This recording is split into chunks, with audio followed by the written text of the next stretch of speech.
The O Cannabis Conference and Expo returns to Toronto June 1st through the 3rd, and there's still some good booth locations available. This exciting event is free for cannabis retailers and will feature Tommy Chong receiving a Lifetime Achievement Award at the O Cannabis Industry Awards. For more information about exhibiting or to register to attend, go to ocannabis.com. That's OCANNABIZ.com. Welcome back to the Talking Hedge. I'm Josh Kincaid, capital markets analyst and host of your cannabis business podcast. Today, we're going to take a look at a new report that looks at wholesale cannabis pricing across the country, as well as taking a look at popular categories according to Marijuana Venture Magazine. Before we get into this wholesale pricing report, the Marijuana Venture Magazine is talking about a couple of products according to New Frontier data that recently studied some CBD buying patterns in Europe.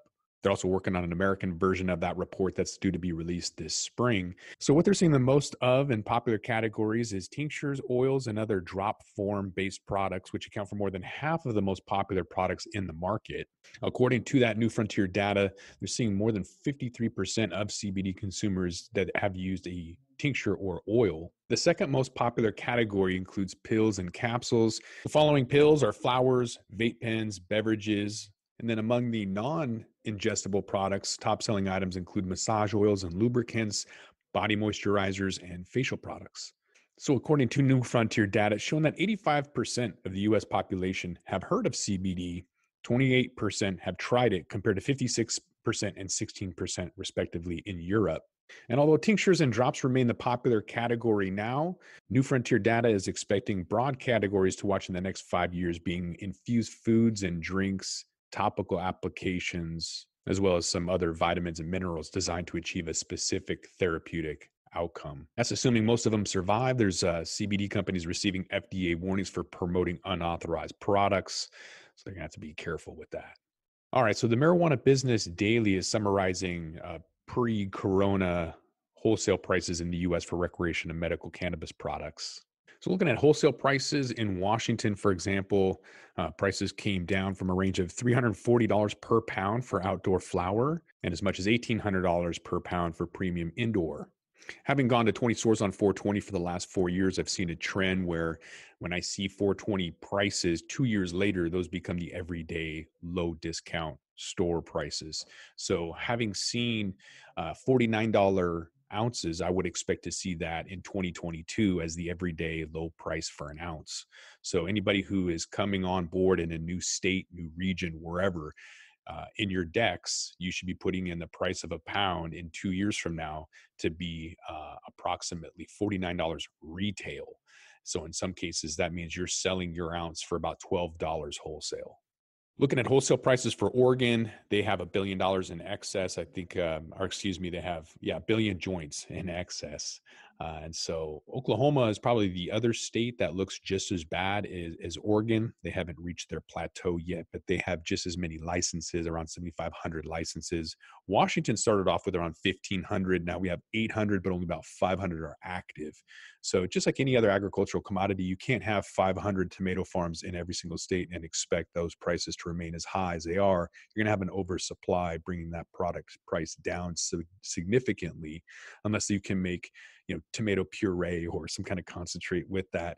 So with cannabis, obviously they're making that into edibles and beverages, and you could see that up in Canada with 2.0 rolling out just this last October. They're still have an oversupply of flower. So people are hoarding that right now, using more edibles and concentrates. That requires a lot more product to do that. So Oregon is one of the more oversupplied markets for wholesale flower, with outdoor prices being $800 per pound. I think it's a lot less than that because you can go down there and get an ounce retail for $30. So California wholesale prices are going to be a little bit higher because it's a newer state. So it does take some time for those to come down, but we can see in every single new rollout that prices do come down. Outdoor is still $900 to $1,100. That'll come down eventually. Same for Colorado, $650 for an outdoor, or looks like $1,300 for premium indoor.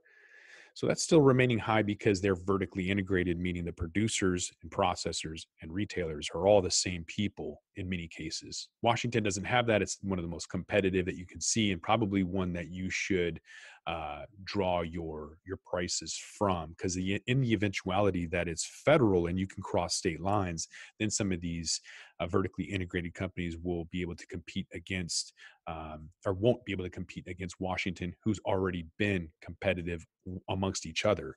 The retailers are different than the producers and processors. And so that's demanding a really low price. So it's incredibly competitive. So these prices in Colorado won't hold up long term. So Alaska was part of Russia in the 1960s. I say that because I was born in Fairbanks, but it's way out there. It's in the middle of nowhere. Prices are $4,000 indoor. It might as well be in a different country. That's my point. This is it's hard to get cannabis in the middle of nowhere. I get that, but these prices are not relevant. It's closer to a different country than prices in the rest of the U.S. Michigan is a newer state, so prices at low quality indoor being as high as $3,600 is temporary, and Illinois $4,000, Massachusetts $4,200. Those prices are just going to be there temporarily until they kind of catch up with reality that we've seen with every other rollout. Maybe one of the exceptions is Nevada. They have kind of a monopoly on retail locations.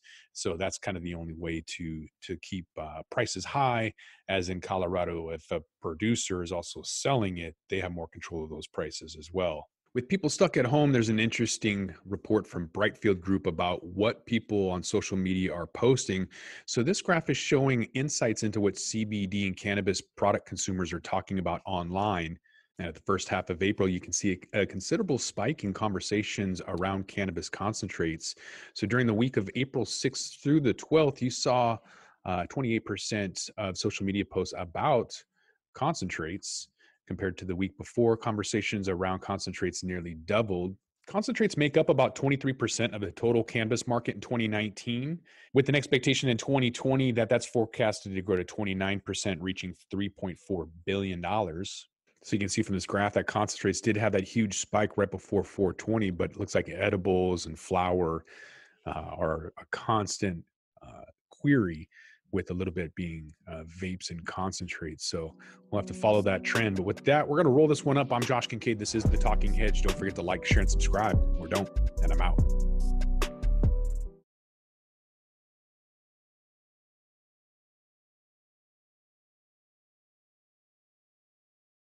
How do cannabis CEOs balance growth and optimization strategies? What is THCO, Delta 10, and CBNA, and why should you care about these minor cannabinoids?